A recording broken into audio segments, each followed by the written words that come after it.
শপথ গ্রহণের প্রায় এক সপ্তাহের মাথায় এলাকায় এসে হাসপাতাল পরিদর্শনে যান চট্টগ্রাম ১৩ আসনের নবনির্বাচিত সংসদ সদস্য সরওয়ার জামাল নিজাম। সোমবার দুপুরে তিনি আনোয়ারা উপজেলা স্বাস্থ্য কমপ্লেক্সে যান নির্বাচনে আহত নেতাকর্মীদের দেখতে। তবে এই অভিযোগ উঠেছে, এই পরিদর্শন ঘিরে হাসপাতালের স্বাভাবিক চিকিৎসা সেবা ব্যাহত হয়েছে।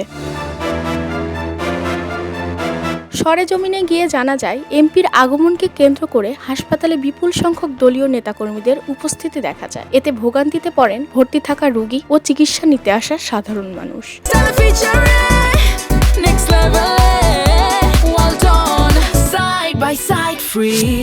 অভিযোগ রয়েছে, শ্বাসকষ্ট সহ বিভিন্ন রোগে ভর্তি কয়েকজন রোগীকে সাময়িকভাবে কক্ষ থেকে বের করে দিয়ে আহত কয়েকজন নেতাকর্মীকে সেখানে রাখা হয়।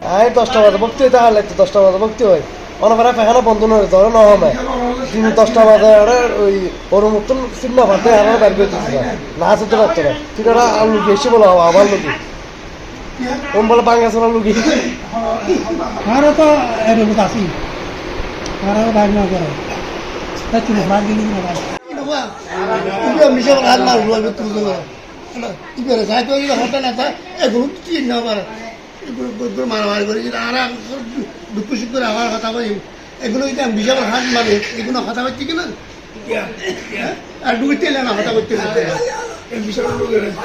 এক বৃদ্ধ রোগী জানান, কয়েকদিন ধরে তিনি হাসপাতালে ভর্তি। সকালে হঠাৎ করেই তাকে কক্ষ ছেড়ে দিতে বলা হয়। পরে সেখানে মারামারিতে আহত কয়েকজনকে রাখা হয়। এমপি সেই সব নেতাকর্মীদের সঙ্গে কথা বলেন, ছবি তোলেন। তিনি চলে যাওয়ার পরপরই তারাও হাসপাতাল ত্যাগ করেন।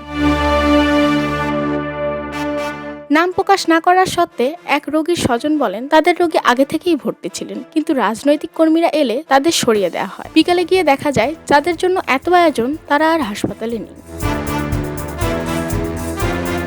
হাসপাতাল সূত্র জানায়, সকাল প্রায় 10টার দিকে 23 জন আহত ব্যক্তি ভর্তি হন। তবে বিকেল গড়ানোর আগেই তারা হাসপাতাল ছেড়ে চলে যান। এই নিয়ে সাময়িকভাবে সরিয়ে দেওয়া রোগী ও স্বজনদের মধ্যে চরম অসন্তোষ দেখা দেয়। নাম প্রকাশ না করার অনুরোধ করে এক নার্স বলেন, ভর্তির তালিকা হাসপাতালের কাছে রয়েছে, তবে বর্তমানে এই রোগীরা আর হাসপাতালে নেই। বিষয়টি নিয়ে কর্তৃপক্ষের সঙ্গে কথা বলার পরামর্শ দেন তিনি। এদিকে অভিযোগ অস্বীকার করে সংসদ সদস্য সরওয়ার জামাল নিজাম বলেন, তিনি সাধারণ রোগীদের সঙ্গেও কথা বলেছেন। অসুস্থ নেতাকর্মীদের দেখতে চেয়েছিলেন বলেই হাসপাতালে আসতে বলা হয়েছিল। জনপ্রতিনিধির হাসপাতাল পরিদর্শন ইতিবাচক বার্তা বহন করলেও সেই পরিদর্শন যদি সাধারণ রোগীদের ভোগান্তির কারণ হয়, তাহলে প্রশ্ন থেকেই যায়, স্বাস্থ্যসেবার জায়গায় অগ্রাধিকার পাবে কি চিকিৎসা নাকি রাজনীতি? খবরের কাগজ, নিখাদ, নির্ভীক, নিরপেক্ষ।